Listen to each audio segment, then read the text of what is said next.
Hello students, this is Sandeep. Today we are going to learn transformers. So basically what we are going to discuss in this topic are these points. मतलब पहले तो कि ये transformer होता क्या चीज़, okay. दूसरी बात ये कि why is it important. कहने का मतलब क्या है कि ये किस तरीके के प्रॉब्लम को सॉल्व करता है ट्रांसफार्मर, जिसकी वजह से ये हम पढ़ रहे हैं.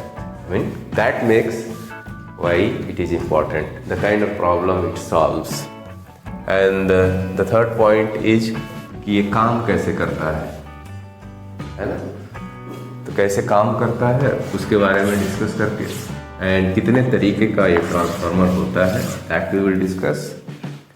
और इन द एंड कि रियल ट्रांसफार्मर्स क्या 100% इफिशिएंट होते हैं, अगर नहीं तो कितने तरीके के एनर्जी लॉसेस ट्रांसफार्मर्स में पाए जाते हैं, that we have to discuss. सबसे पहले हम लोग समझ लें कि ट्रांसफार्मर होता क्या चीज़ है.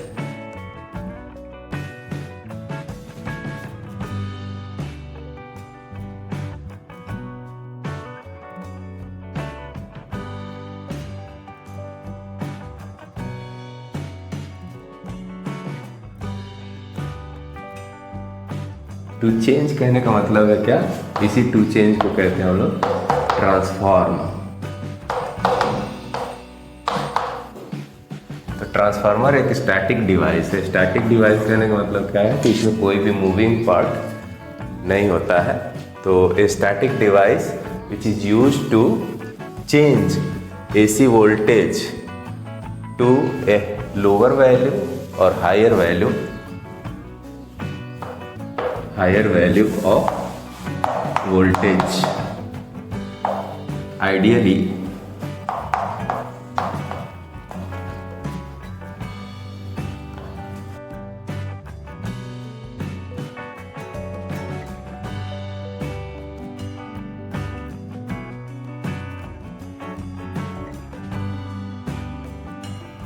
तो ideally transformer does it by keeping same power.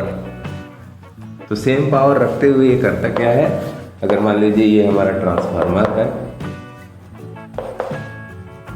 तो इसको अगर हमने हाई वोल्टेज का एक वैल्यू दिया है विथ लो करंट, तो ये क्या करेगा,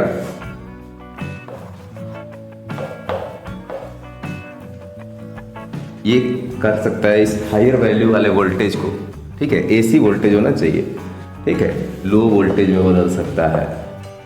और लेकिन उसके लिए इसको क्या करना पड़ेगा, करंट को बढ़ाना पड़ेगा. लेकिन दोनों केसेस में क्या होगा, पावर रिमेन्स सेम. दोनों का मल्टीप्लिकेशन जो है पावर दोनों केसेस में सेम रहेगा.